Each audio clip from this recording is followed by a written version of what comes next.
Alhamdulillah kita masih diberikan kesempatan hidup mengatur nafas kita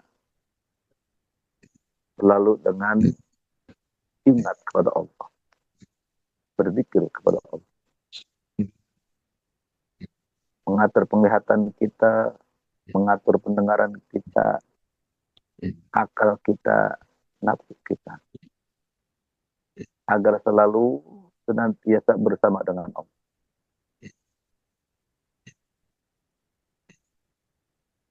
Dengan memiliki nasab, semangat, mengabdi, ma'rifat kepada Allah. Karena saat mesti dibarengi dengan sikap adaptif. Mesti sabar, mesti ridho. Saat tertimpa musibah, dan agar tidak berandai-andai. Berandai-andai itu dapat membuka pintu setan, sehingga kita tidak bisa lagi mengendalikan nafas kita, mengendalikan pandangan kita, mengendalikan pendengaran kita, akal kita, dan kalbu kita. Apabila pintu setan sudah terbuka karena lemahnya diri kita yang dihinggapi dengan kemalasan, maka iman akan kendor. Iman akan lemah. Oleh karena itu, kita mesti tetap konsisten pada sunnah yang diajarkan oleh guru mursyid kita. Berdoa dalam zikir, tidak menyerah pada rasa malas. Semangat an-nasat membuat orang lemah menjadi kuat. An-nasat, semangat, membuat orang sakit lebih cepat sembuh.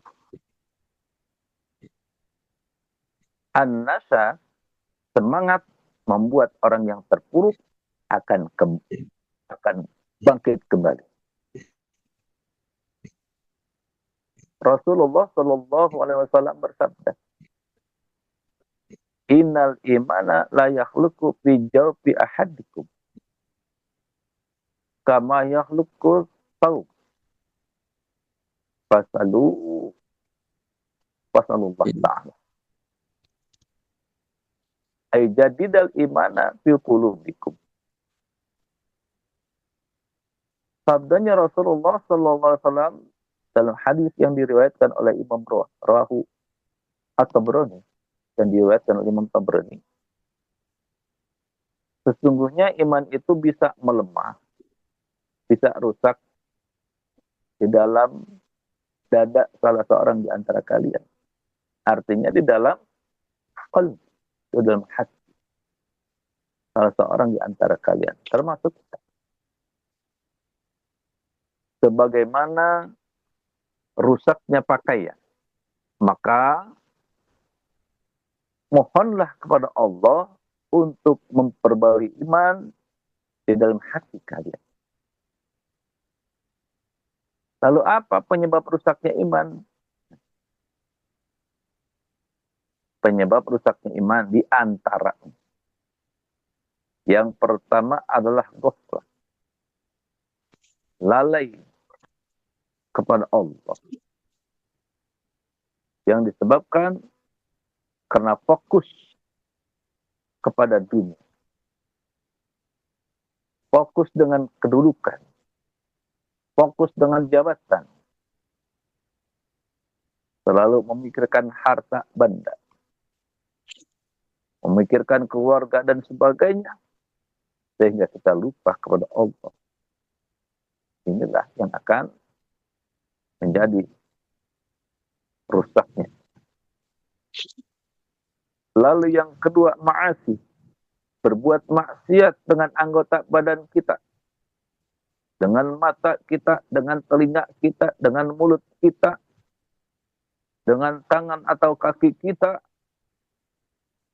dengan pikiran, apalagi dengan kalbu kita. Ini adalah maksiat-maksiat, dosa-dosa yang merusak iman kita. Lalu yang ketiga adalah dhaif, lemah, sedikit zikir, ya, sedikit sekali mengingat Allah.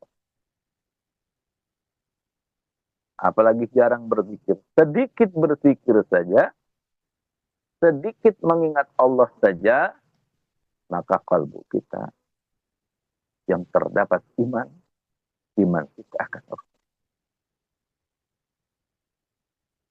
Kalbu kita ketika kita sedikit mengingat Allah atau kita jarang mengingat Allah, maka akan menjadi dhaif. Akan menjadi lemah. Yang keempat diantaranya adalah hubud dunia. Cinta dunia. Ya. Terlalu mencintai dunia. Dan yang kelima, jahil. Bodoh. Tidak paham. Tidak memahami agama. Yang dibawa oleh baginda Rasulullah SAW. Yang dikatakan, arsalallahu bil huda wa dinil haq. Maka apabila kita tidak paham, kita tidak faqih dengan agama yang kita anut, maka inilah yang merusak iman kita. Kalimat la ilaha illallah inilah yang memperbaharui iman kita. Lalu bagaimana kita selalu mengucapkan kalimat la ilaha illallah dengan suara keras, dengan suara jahar. Imam Jalaluddin Abdurrahman As-Suyuti, beliau wafat pada tahun 911 Hijriah. Di dalam kitab Najid al-Fikri tentang zikir, beliau pernah mengatakan, alhamdulillah wa kafa wa salama ala ibadihi alladzina astafa. Saltu akramallah amma sadahu sadah. Sufiyat min aksi al-dzikri wal jahri bihi fil masjidi wa rafa'a sawti fihi bitahlil wa hal dzalika makruhun aw. Banyak sekali orang yang mengatakan, buat apa zikir keras-keras, suaranya kenceng-kenceng mengganggu. Ini. Bahkan pernah saya berzikir, didatengin orang. Ada tetangga di tempat majelis zikir, lapor polisi. Nah, yang akhirnya saya pernah dibawa ke kantor polisi karena alasannya mengganggu. Wah, ini pernah.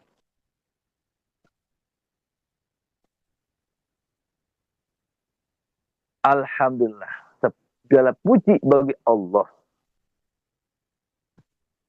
Semoga keselamatan atas hamba-hambanya yang terpilih.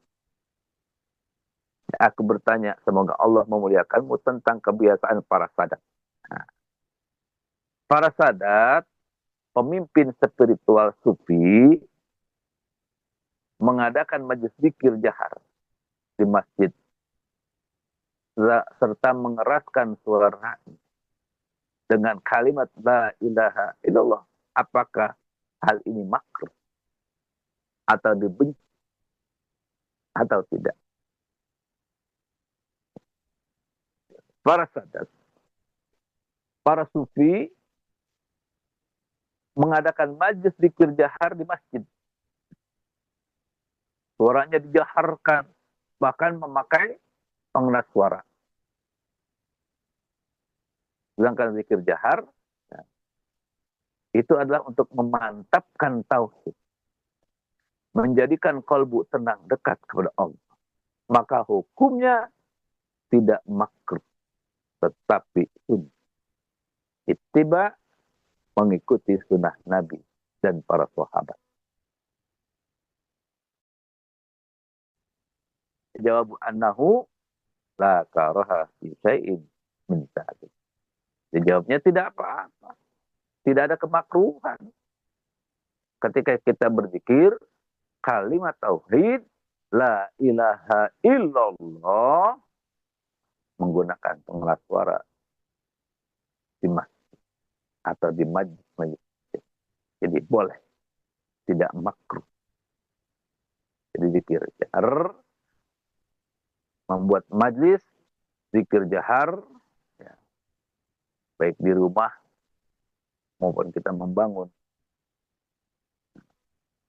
Jadi hukumnya adalah sunnah. Ittiba, mengikuti sunnah Nabi Sallallahu Alaihi Wasallam dan para sahabat. Dalilnya mana? Nah, wa iza quri al-Qur'an fastami'u lah wa ansitu la'allakum turhamun. Dan apabila Al-Qur'an dibacakan, maka dengarkanlah dan perhatikanlah dengan tenang agar kamu mendapat rahmat. Dalilnya ayat Quran.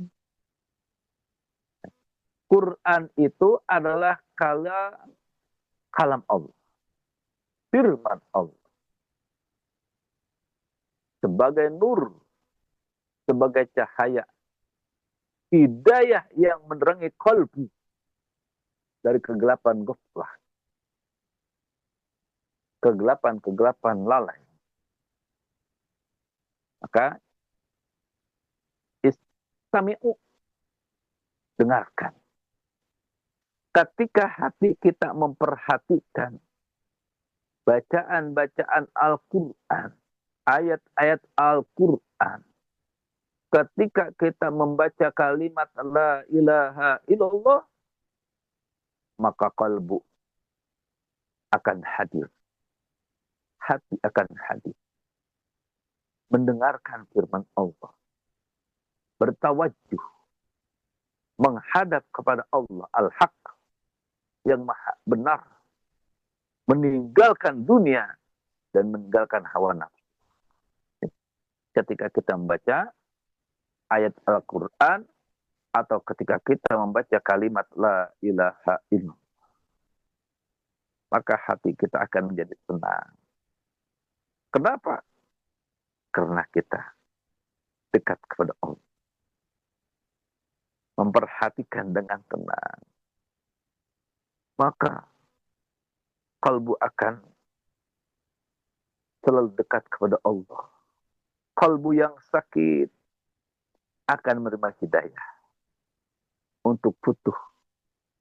Terbukanya kalbu akan bermakrifat kepada Allah Rabbul Izzah Jalla Jalaluhu.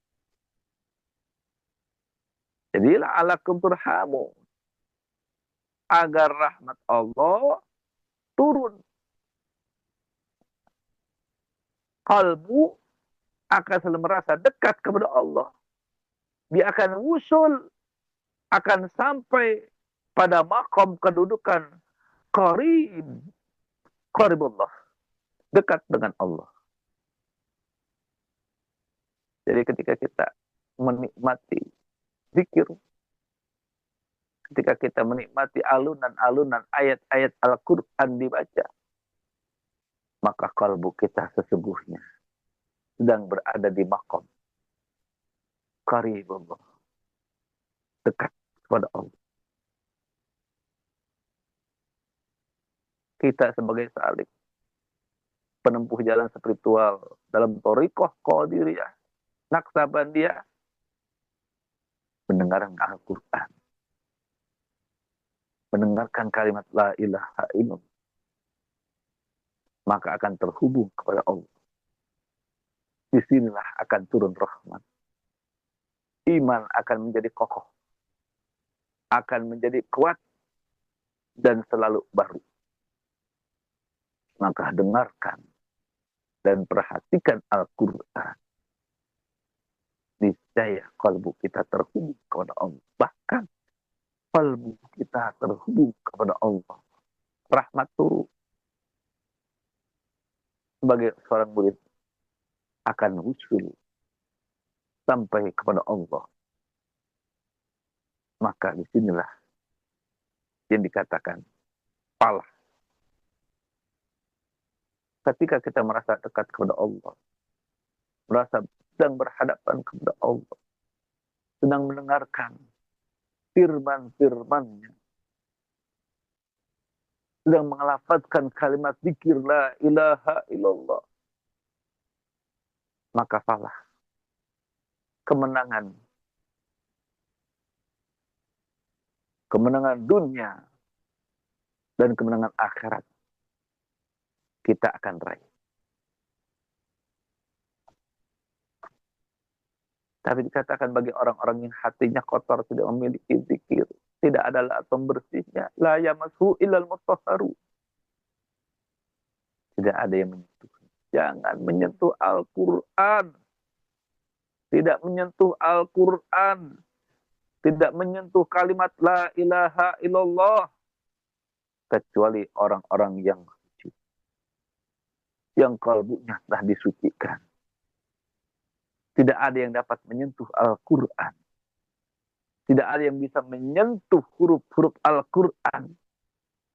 Karena dia, Al-Quran itu adalah nurullah. Cahayanya Allah. Kecuali bagi orang yang kalbunya mutahhar.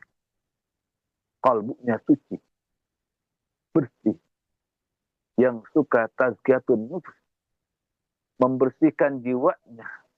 Maka kalbu yang jernih, kalbu yang bersih dari syirik, dari goflah, dari maksiat-maksiat, dan bersih dari hawa nafsu, dialah yang akan menyentuh Al-Quran. Tapi hati yang kotor, la yamassuhu ma'anil Quran, wa bawatin, illa man kana qalbuhu wa qalibuhu mutahhar min janabatil ghaflah. Jadi, tidak ada yang menyentuh makna-makna Al-Quran dan rahasia-rahasianya kecuali orang yang kalbunya dan qalibnya, hati dan zahirnya suci dari janabat, dari kotoran-kotoran dosa dan kotoran-kotoran ghaflah. Quran adalah nur sebagai cahaya hidayah tersingkapnya pada qalbi dan qalib yang mutahhar, yang suci. Ghaflah dan janabah, kotoran-kotoran qalbu dan qalab, menghalangi ma'rifat, menghalangi mengenal Allah. Di qalbu dan qalab mutahhar, seorang salik, seorang murid yang menempuh jalan spiritual itu, ya, usul, nyambung pada makna Al-Quran. Ketika kita mengucapkan kalimat la ilaha illallah, la ilaha illallah, la ilaha illallah, kita nikmati. Kita nikmati. Kita resapi.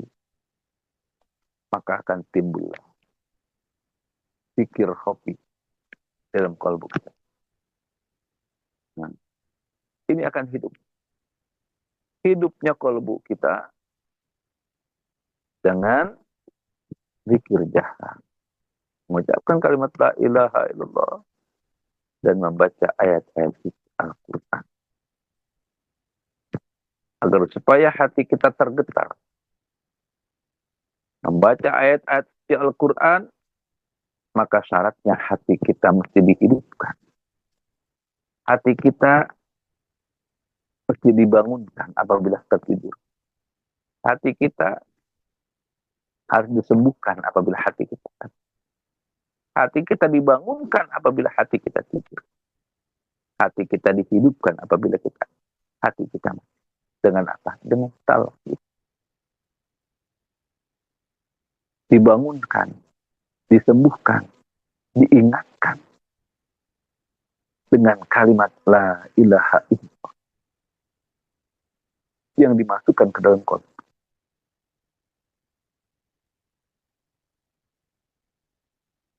Kasihan orang-orang yang tidak tersentuh hati dengan firman-firman Allah. Tidak tersentuh hatinya dengan kalimat zikir. Maka dikatakan wahum la yasma'un idza kana zikruhu sallallahu alaihi wasallam bila sautil tanpa zikir jahar. Mereka orang-orang kafir tidak mendengar jika zikir itu dilakukan tanpa suara keras.